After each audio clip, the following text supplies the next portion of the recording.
You're watching CBS News Los Angeles, The Rundown.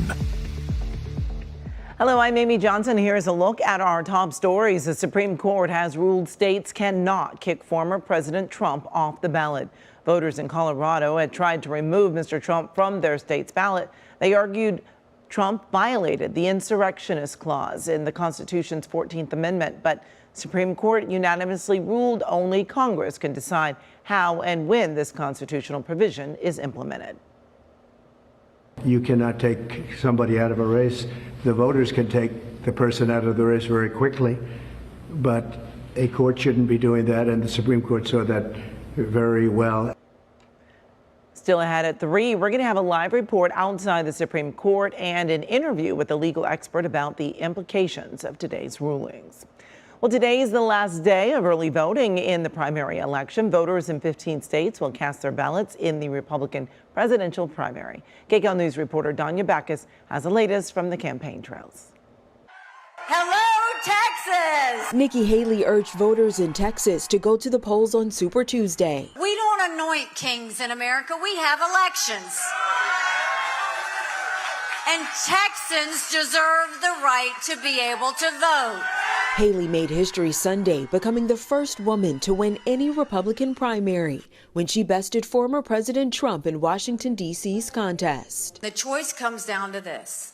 We can either have more of the same, or we can go in a new direction. Still, the former UN ambassador is far behind the former president and delegates needed to secure the GOP nomination. We've been launching like a rocket to the Republican nomination.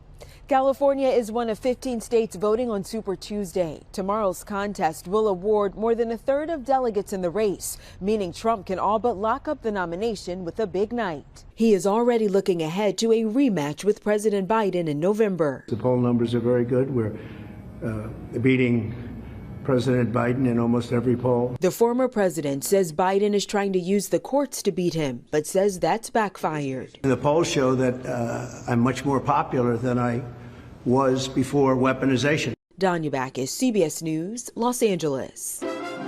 And for more on the big campaigns and issues, just go to our website, kcalnews.com/voter guide. Turning now to your weather, we have a live look at downtown LA from our Hollywood Hills camera. Calm conditions, but another storm is on its way. Kcal News meteorologist Olga Ospina has your next weather. Hi, Olga. Hi, Amy. And yes, enjoy these dry and mild conditions while you can. We're even seeing some sunshine on this Monday. We do, though, have another storm on the way. So we are seeing a little bit of cloud cover out there, but some peaks of sunshine as well. You can see it out there through Catalina Island on this afternoon, or as we head, yes, into the evening hours. 59 currently in Santa Monica. We are seeing some sun there, and a lot of us in the 50s.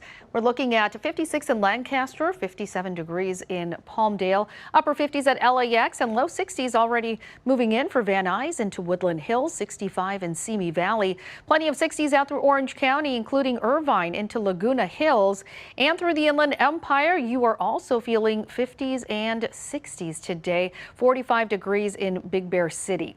Here's a look at what is next in your forecast. So we will continue mild and dry at least into tomorrow. And then by Wednesday, we have another storm moving in. This is going to be a weaker one, and it does have the potential to bring us some light rain for the most part. We're looking at about 1/4 of an inch or less for most of us.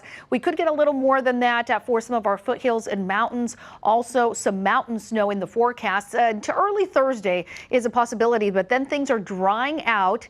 And look at that. By this weekend on Sunday, daylight saving time begins, and that means those longer days, sunset time is going to be more than an hour later. So today, sunset is 5:52. By next Monday, it's going to be at nearly 7 o'clock in the evening. And of course, as we head towards summer, those are the longest days. We're going to see sunset time at over 8 o'clock in the evening. All right, let's get to that storm and show you what it's going to look like as we head into tomorrow. So we'll start to see the northern area seeing a little bit of wet weather. For us on Wednesday, some of us will actually not see any rain. Again, this is going to be mostly some light rain and some snow impacting our mountains. And you'll see the big picture here. That storm still sitting offshore. and then impacting us on Wednesday, potentially a few light showers for the early part of Thursday before that moves out fairly quickly, leaving us with some dry conditions as we head into this weekend. This afternoon, it's going to be still a cool one, low to mid 60s for most of us, upper 50s in the high desert. Mountains, you will be in the mid 40s. Plenty of sunshine, though. And here's a look at that 7-day forecast with the best chance of rain on Wednesday, and then drying out quickly and actually warming up to slightly above average as we head into Friday and Saturday with those 70s that returning across Southern California. Amy. All right, Olga, thanks so much.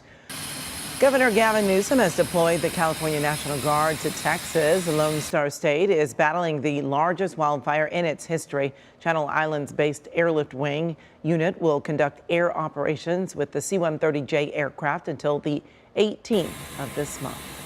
And this has been CBS News Los Angeles. The Rundown. Thanks so much for joining us. We'll be back live at 3 o'clock right here on CBS News Los Angeles.